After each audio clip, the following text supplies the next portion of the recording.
오늘 본문은 읽고 이해하신 대로 사람을 차별하지 말라, 외모로 판단하지 말라 하는 말씀입니다. 두 주 전에도 말씀을 드렸지만 초대교회 당시에는 양극화의 그런 심화로 인해서 매우 가난한 이들 중에는 빚을 갚지 못해 땅을 잃고 집을 잃고 하루하루 연명해 살아가는 이들이 참 많았답니다. 그들이 교회를 또 찾아오겠죠. 왜냐하면 교회는 사람을 차별치 않는단다. 그래서 교회를 찾아옵니다. 그런데 간혹 그렇지 않은 교회가 있었던 모양입니다. 어느 날 주일 아침이 되었습니다. 두 사람이 들어오는데 한 사람은 금가락지를 끼고 화려한 옷을 입고 누가 봐도 참 부유한 분입니다. 그런데 다른 한 사람은 남루한 옷차림에 참 그 몰골이 말이 아닙니다. 가난한 이였습니다. 그런데 그런 사람들을 대하는 그 교회 안내위원회 태도가 달랐습니다. 부자에게는 온 신경을 다 기울여 여기 좋은 자리에 앉으십시오. 그렇게 자리를 좋게 만들어 주었는데 가난한 사람에게는 뭐라 얘기를 했냐면 여기 3절을 보니까 그렇게 되어 있습니다. 너희가 아름다운 옷을 입은 자를 눈여겨보고 말하되 여기 좋은 자리에 앉으소서 하고 또 가난한 자에게 말하되 너는 거기 서 있든지 내 발등상 아래 앉으라. 당시 교회가 어떻게 생겼을까? 이 고고학 연구에 의하면 그 벽으로 나무 의자 같은 것들이 이렇게 길다랗게 놓여져 있는데 그래서 지금 가난한 이를 향해서는 거기 서 있든지 아니면 내 발등상 아래 앉든지 그래야 하라는 겁니다. 그러니까 그 의자에도 앉지 말라는 거지요. 서서 그냥 예배를 드리려면 드리고 아니면 말고 그러지 않으면 그 바닥에 거기 앉으시오. 발등상 아래 앉으라 그런 거는 그런 의미입니다. 생각해 보면 참 어떻게 보면 이걸 나쁘다 말할 수도 참 없겠다. 높은 분이 왔을 때 당신은 핍박도 많고 법정에 끌려가는 일들도 있고 그럼 나중을 생각하면 그런 분들 잘해줘야지요. 잘 보여야죠. 그분이 그 교회 등록이라도 할 것 같으면 그렇게 하기 위해서라도 특별히 잘 해드려야 되겠죠. 오늘날도 그럴 수 있습니다. 어느 날 주일에 우리 교회에 대기업 회장님이 예배를 오시겠다. 그러면 교회가 어떻게 할까요? 여기 창원 공당에 보면은 우리가 이름만 대도 딱 알만한 그런 기업들이 많지요. 요즘 그 회장님이 종교에 관심이 생겨가지고 내가 좀 교회 좀 나가볼까. 그래서 출석할 교회를 몇 군데 좀 알아본다. 그러면서 이번 주일에는 우리가 가포교회를 한번 가보겠습니다. 그러고 오신다 그러면 신경이 쓰이지 않겠습니까? 신경이 쓰이는 정도가 아니라 제일 좋은 자리는 어딜까? 이분이 예배를 어디 때 어떻게 하면은 편안하게 드릴 수 있을까? 그거 온통 신경을 기울이는 거예요. 그런데 그분을 모시고 온 운전기사든지 수행원이라든지 그런 분들이 뒤로 늦게 들어오면은 그분에게 그렇게 신경이 가겠나요? 어디서 예배를 드리는지 마는지 그렇게 그럴 수 있는 거죠. 그러니까 이런 거를 생각하면 이 야고보 당시에 지금 이 편지를 받고 있는 사람을 차별하는 듯하게 보이는 이 교회가 그렇게 나쁜 교회다. 왜 그렇게 했느냐? 라고 말하기는 사실 쉽지 않은 거예요. 우리 교회도 예외는 아닙니다. 그런데 오늘 야고보는 이런 모습을 아주 호되게 나무랍니다. 그렇게 하면 안 된다는 거예요. 이 4절을 보십시오. 4절을 보시면 너희끼리 서로 차별하며 악한 생각으로 판단한 자가 되는 것이 아니냐. 부자와 가난한 자를 다르게 대우하면 너희끼리 사람을 지금 차별하고 그렇게 대우하는 거 아니냐. 6절을 보면 너희는 도리어 가난한 자를 업신여겼도다. 지금 너희가 그러려고 그런 거는 아닐지라도 부자에게는 어이구 어서 오시라고 좋은 자리에 내드리고 가난한 자는 거기 서 있든지 찌그러 앉아서 예배 드리든지 아니면 말든지 그러는 것 자체가 가난한 자를 지금 멸시하고 지금 경멸하고 그렇게 차별하고 있는 거 아니냐라는 말을 하고 있는 거죠. 그래서 야고보가 하는 말은 사람을 외모로 차별하지 말라. 사람을 눈에 보이는 것으로 판단하지 말라. 왜 그러면 사람을 외모로 외적으로 보이는 그 어떤 것으로 차별하지 말라 그러는가? 그 이유가 무엇일까요? 오늘은 그거 생각해보고 그러면 우리는 우리의 이웃, 우리 형제 자매를 어떤 마음으로 대해야 하는가? 그것에 대해서 좀 말씀을 살펴보겠습니다. 우리가 외모로 사람을 판단하지 말아야 하는 이유 첫 번째는 사람을 차별하는 것은 하나님 마음을 아프게 하는 것이기 때문입니다. 하나님께서는 모든 사람을 사랑하시지만 특별히 그 애잔한 마음으로 특별히 유난하게 사랑해 주시는 어떤 부류가 있어요. 우리가 성경을 읽다 보면 그것을 계속해서 이렇게 보게 됩니다. 하나님이 이래서 참 좋다. 하나님이 돈 많고 힘 있고 권력 있고 뭐 능력 재주 많은 사람만 사랑하신다 그러면 우리 위축되고 그 하나님 사랑 나한테도 올까? 그런 마음이 들겠지만 하나님의 사랑이 어떤 것인지 우리가 알면 알수록 너무 좋은 거예요. 좋으시다. 이렇게 좋으신 하나님 참 내가 아버지로 믿고 영접하고 사는 게 너무 좋다. 그런 마음이 들죠. 신명기 24장 17절을 보면 이렇게 되어 있습니다. 너는 객이나 고아의 송사를 억울하게 하지 말며 과부의 옷을 전당 잡지 말라. 여기 세 부류가 나오는데요. 객은 나그네입니다. 그냥 이게 정처 없이 떠돌아다니는 살 곳을 찾아다니든지 뭐 지금은 사회제도에 어느 정도 살면 영주권이 나오고 시민권도 나오고 그래서 뭐 그런 경계가 허물어져 버렸지만 그 떠들이로 사는 그 객, 이 법적인 어떤 기댈 곳이 없는 사람들입니다. 권리 자체가 없잖아요. 객이라는 사람들은. 고아는 어린 시절 부모를 잃은 아이들, 그렇게 성장해 가는 사람들이죠. 그 당시에 아버지가 없고 어머니가 없다. 아예 기댈 곳이 없는 거지요. 여러분 가끔 보면은 그 애완견, 그 집에서 기르던 뭐 강아지든 고양이든 주인이 더 이상 못 키우니까 어떻게 그냥 버려버리는 일들이 있잖아요.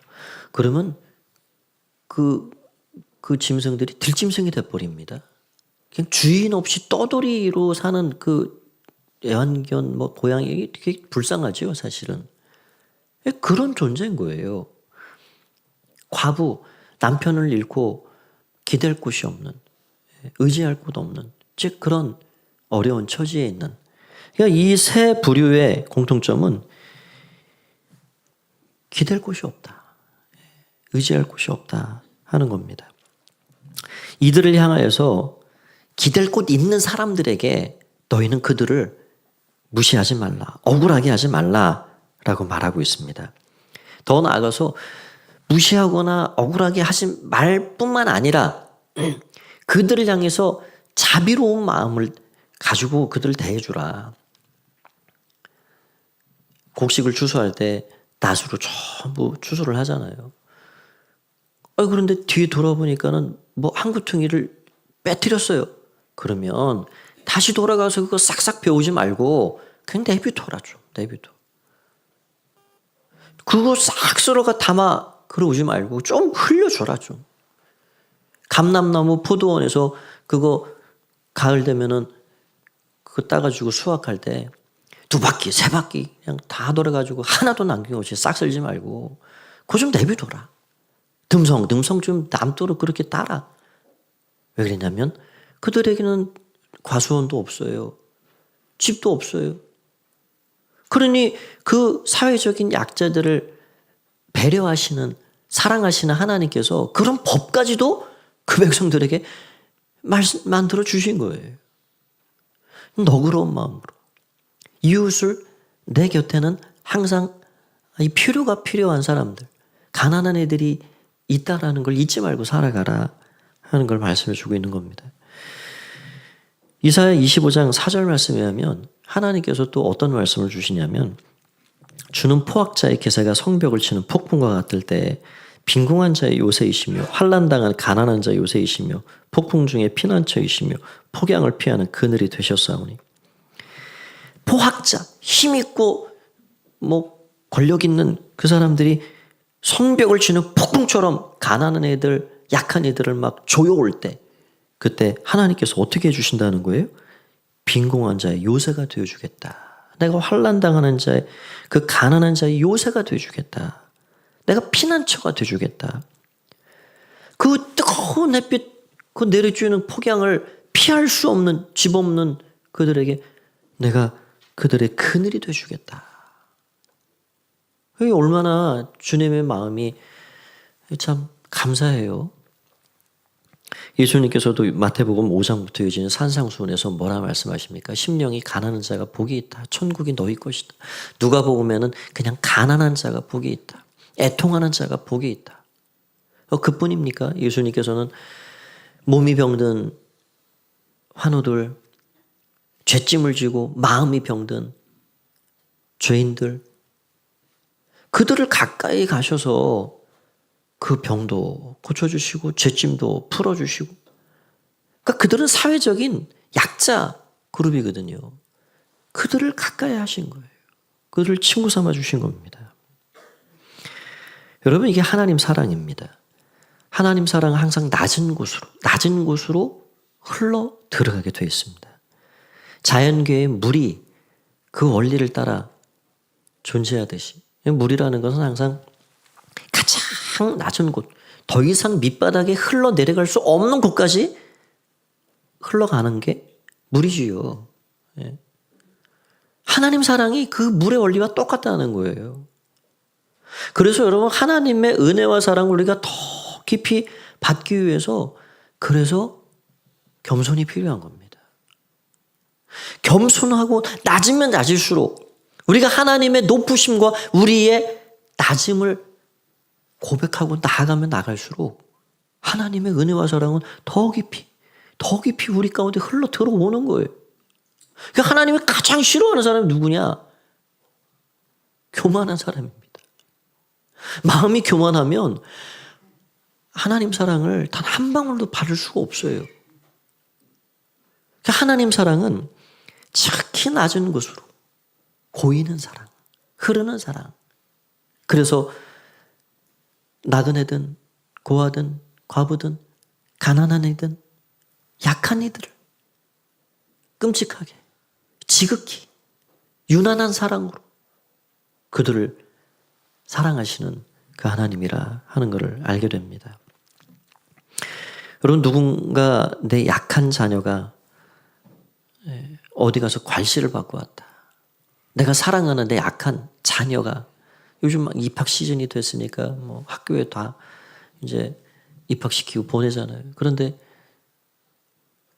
그 학교 보내고 그 약한 자녀를 보내는 그 엄마 마음, 그 아빠 마음이 어떻습니까? 아이고, 우리 아이가 친구 잘 사귀고 학교 생활 즐겁게 잘해야 될 텐데.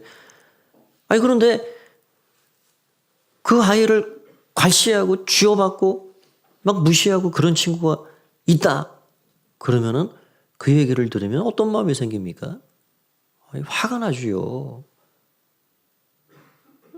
아니, 내 사랑하는 자식을 어떤 놈이 때려? 누가 괄시해? 그런 마음이 안 생기겠습니까? 반대로 내 자녀에게 좋은 짝꿍이 생겨가지고 그 누가 보더라도 좀 부족하고 모자란 내 자녀를 누군가가 책가방도 들어주고 같이 친구 짝이 되어주고 밥도 같이 먹어주고 그런 아이가 있다 그러면 그거 얼마나 고마운 일이에요? 떡볶이라도 사주고 싶은 마음이 들지요. 그런 원리입니다.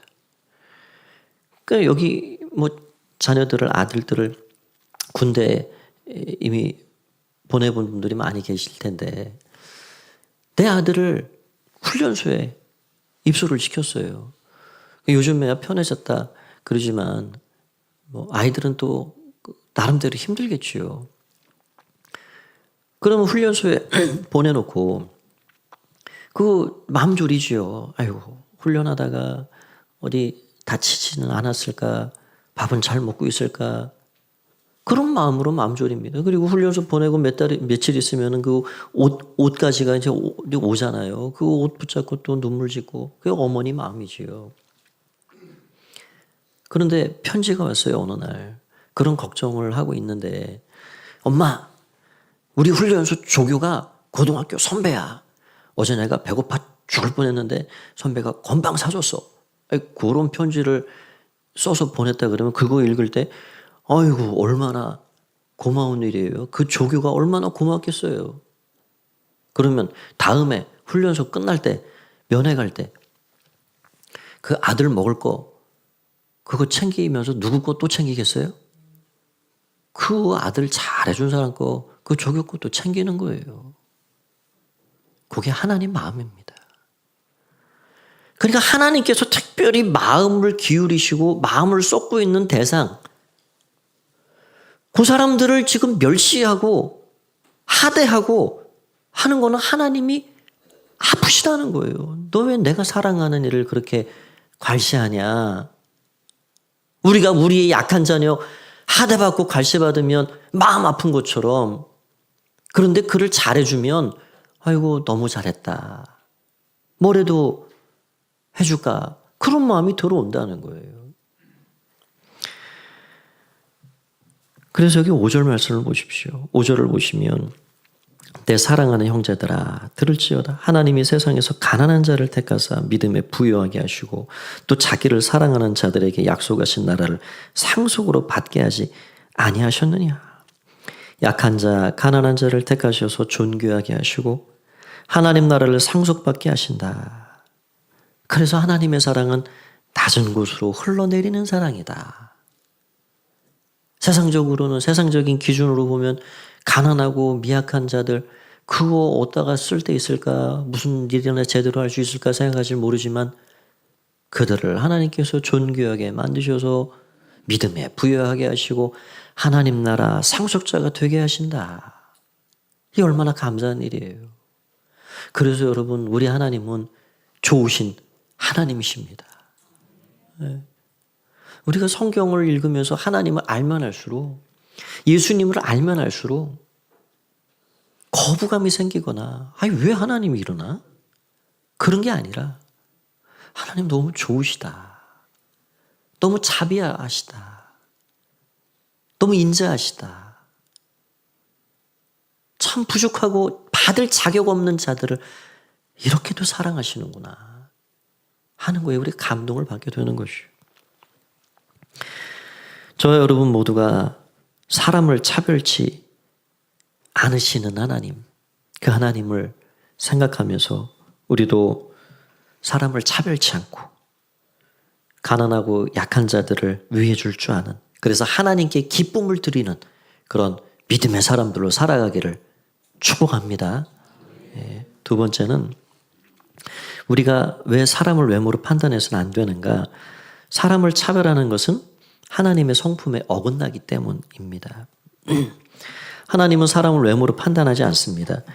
뭐 이런 말씀들을 성경을 읽으면서 너무 많이 보게 되시요. 신명기 19장 19절을 16장 19절을 보면 이렇게 되어 있습니다.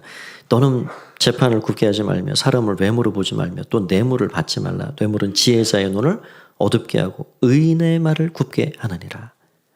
사람을 외모로 보지 말라. 사무엘상 16장 7절은 우리 같이 한번 읽어볼까요? 유명한 말씀이죠. 시작. 여호와께서 사무엘에게 이르시되 그의 용모와 키를 보지 말라. 내가 이미 그를 버렸노라. 내가 보는 것은 사람과 같지 아니하니 사람은 외모를 보거니와 나 여호와는 중심을 보느니라 하시더라. 그렇죠. 사람은 외모를 보지만 나는 중심을 보느니라.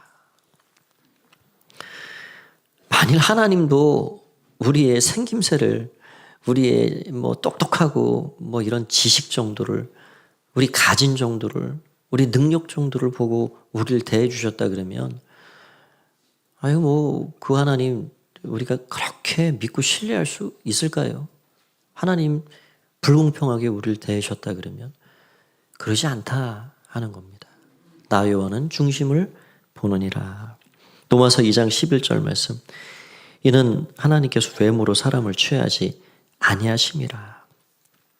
그래서 이런 하나님의 성품을 안 사도 베드로는 우리에게 이런 권면을 합니다. 베드로전서 1장 17절 말씀에 외모로 보시지 않고 각 사람의 행위대로 심판하시는 이를 너희가 아버지라 부른즉 너희가 나그네 있을 때 두려움으로 지내라.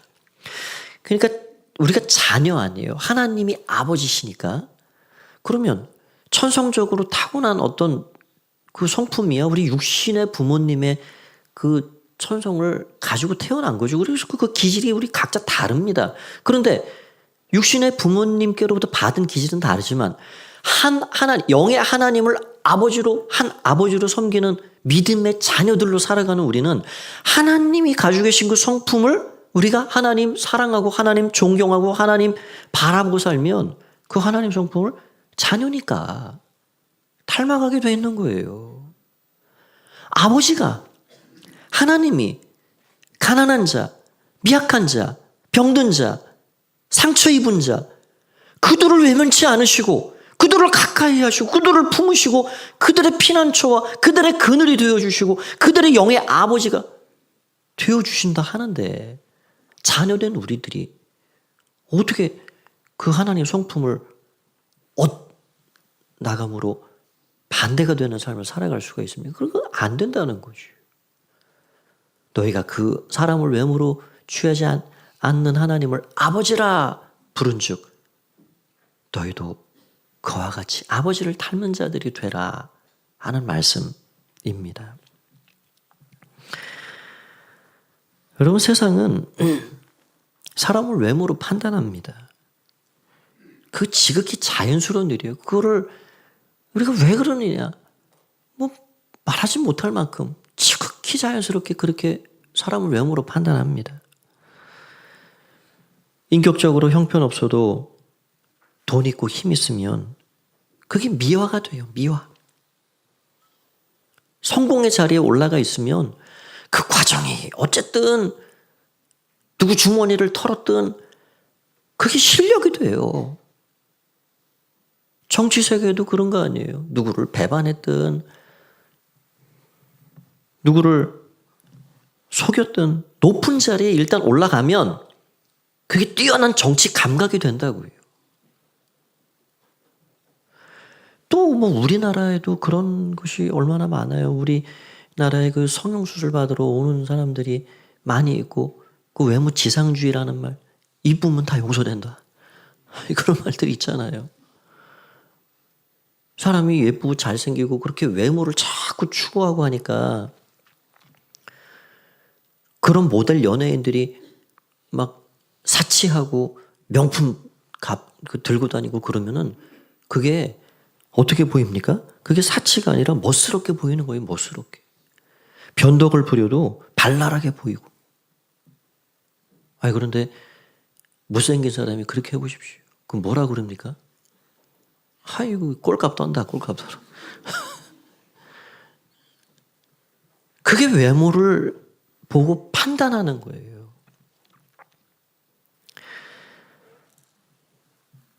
여러분 그런데 우리 하나님은 우리를 바라볼 때 그 외모를 보지 않고 우리 중심을 보시겠다. 우리 내면을 보시겠다. 갈라디아서 5장 22절 23절 말씀에 보면 이런 말씀이 있습니다. 오직 성령의 열매는 사랑과 희락과 화평과 오래 참음과 자비양선과 충성과 온유와 절제니 이 같은 것을 금지할 법이 없느니라. 그러니까 하나님께서 너의 내면은 어떠니? 그 내면에 이런 열매들을 하나님 찾으시는 거예요. 너의 내면에는 사랑이 있니? 희락이 있니? 오래 참음이 있니? 화평이 있니? 여러분 이런 것들은요 세상적인 기준에서 보면 이거 큰 가치가 아닙니다. 세상에서는. 여러분 온유하게 살아라? 아니 세상에서 누가 그런 얘기를 많이 합니까? 이 경쟁이 극심한 시대에 야, 너 그렇게 살다가 너 바보야 바보. 너 뒤처지는 거지. 세상에서 누가 오래 참고 살라 그럽니까? 복수하라 그러지. 누가 절제하라 그럽니까? 네 하고 싶은 대로 살라 그러지. 그런데 결국은 우리의 내면에 이 성령님이 주시는 사랑, 희락, 화평, 오래 참음, 이런 자비양선, 충성, 온유, 절제 이런 것들이 안에 풍성하게 맺어지면 결국은 그 사람의 진가가 드러나게 돼 있는 겁니다. 결국은 나타나게 돼 있는 거예요. 존귀함이 드러나고 그분의 가치가 드러나게 돼 있는 거예요. 여러분, 외적인 것은 그 화려함이라는 건 순간 반짝거리고 빛날지 모르지만 그러나 그거는 지나가는 겁니다. 그래서 하나님은 우리의 내면을 보신다. 우리 중심을 보신다. 그게 하나님의 마음이고 하나님의 안목입니다. 그래서 우리는 결정해야 합니다. 앞으로 내 삶은 사람들 눈에 좋은 사람이 될지 하나님 눈에 좋은 사람이 될지, 사람들 눈에 아름다운 사람이 될지 하나님 보실 때 아름다운 사람이 될지 그걸 결정해야 됩니다. 저와 여러분, 우리 가프의 모든 성도님들은 하나님 보실 때 좋은 사람, 하나님 보실 때 아름다운 사람, 하나님이 정말로 기뻐하실 만한 내면의 이 풍성한 귀한 열매를 잘 맺어 살아가는 그런 믿음의 사람들이 되기를 축원드립니다. 그러면 우리는 어떤 마음을 가지고 형제 자매를 대하며 살아가야 될까? 마지막 세 번째는 긍휼의 마음으로 대해야 한다 하는 겁니다. 우리 13절을 같이 한번 읽어보겠습니다. 13절 시작.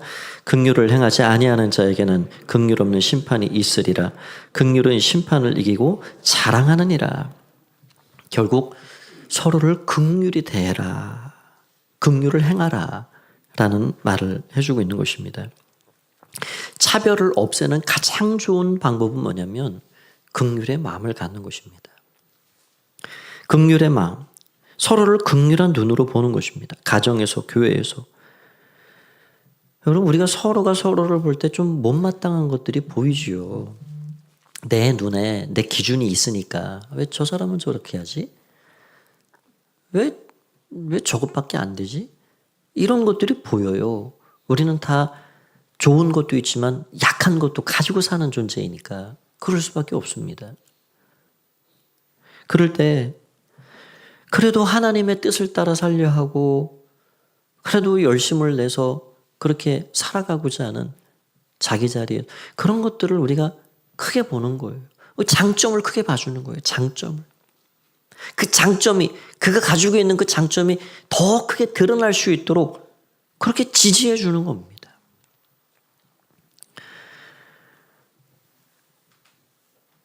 저에게도 가끔 우리 성도님들 중에는 그런 분들 거의 안 계시지만 이렇게 누군가 와서 저한테 어떤 누구에 대해서 좀 나쁜 이야기를 할 때 사실 제가 모르는 거를 좀 알려주신다 그렇게 얘기할지 모르지만 제 마음은 그렇게 썩 좋지는 않습니다.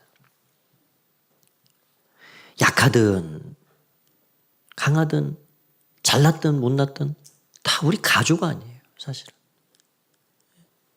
그렇기 때문에 저한테 누군가 와서 누군가를 칭찬해 주고 그거 너무 잘한다고 그렇게 하면 기분이 좋을 일이지. 저도 알지요. 누군가 뭐가 약하다는 거. 그거 모르는 일 아닙니다. 그렇기 때문에 우리가 하나님께서 우리를 누구도 예외 없이 하나같이 사랑해 주신다 하는 것을 알면 우리가 쉽게 사람을 차별할 수도 없고 외모로 판단할 수도 없는 것입니다. 여러분, 이 사람을 어떨 때 이렇게 차별하기가 쉽습니까? 선입관을 갖습니까? 피상적인 관계 가운데서는 그러기가 쉬운 거예요. 피상적인 관계. 우리는 사람을 한두 번 경험하고 보고 아, 저 사람은 저런 사람이지 하고 쉽게 판단 내리고 오류에 빠지죠. 그런 피상적인 관계 가운데는 외모로 판단하기 쉬운 거예요. 그런데 그 사람에 대해서 조금 알고 조금 더 알고 깊이 알아가면 내가 잘못 알았구나. 아, 저 사람이 저렇게 말하고 저렇게 행동한 건 저런 아픔 때문이었구나. 저런 사연이 있었구나. 여러분, 사람의 아픔까지 알게 되면요, 그거 쉽게 판단이 안 됩니다. 무슨 마음이 들어옵니까? 불쌍한 마음이 들어오는 것이요. 그게 긍휼이에요. 알면 쉽게 판단이 안 된다고요. 그게 긍휼의 마음이 생기게 돼 있어요. 그래서 가정교회가 좋은 것입니다. 가정교회 안에서는 내 흠거리를 이야기해도 거기서 누가 그걸 정죄합니까? 내 약한 점 그거 드러내놔도 거기서 그거 가지고 위축될 일이 없습니다. 우리와 함께 영적 가족이니까 기도해주고 용기를 주고 당신이 가지고 있는 약점 그건 나한테도 있어요. 나도 그래요. 그러면 거기서 위로를 받고 그래서 우리가 하나님의 마음 그 하나님의 마음을 가지고 서로가 서로를 긍휼히 대해줄 줄 아는 그런 삶을 살아가 하겠다 하는 말씀입니다. 누군가 그런 이야기를 한 걸 봤습니다. 눈은 마음의 창이다. 서로가 서로의 눈을 한 30초 정도만 이렇게 쳐다보면 그러면 긍휼이 생긴다는 거예요. 긍휼. 그러니까 서로 마음이 삐뚤어지고 지금 감정이 안 좋고 그러면 얼굴 안 보지요. 눈은 더더군다나 안 쳐다봅니다. 그런데 서로의 눈을 보면 서로의 눈을 이렇게 주시해 쳐다보면 그러면 그가 가지고 있는 삶의 무게와 애환과 고통과 이런 것들이 느껴지는 거예요. 그래서 한참을 쳐다보면 눈물이 날 수밖에 없는 거예요. 오늘 이 시간에 제가 해보시라 그러진 않겠지만 집에 가셔서 한번 해보십시오. 가족 간에 한번 해보십시오. 이번 주 목장 모임에 제가 숙제로 드리겠습니다.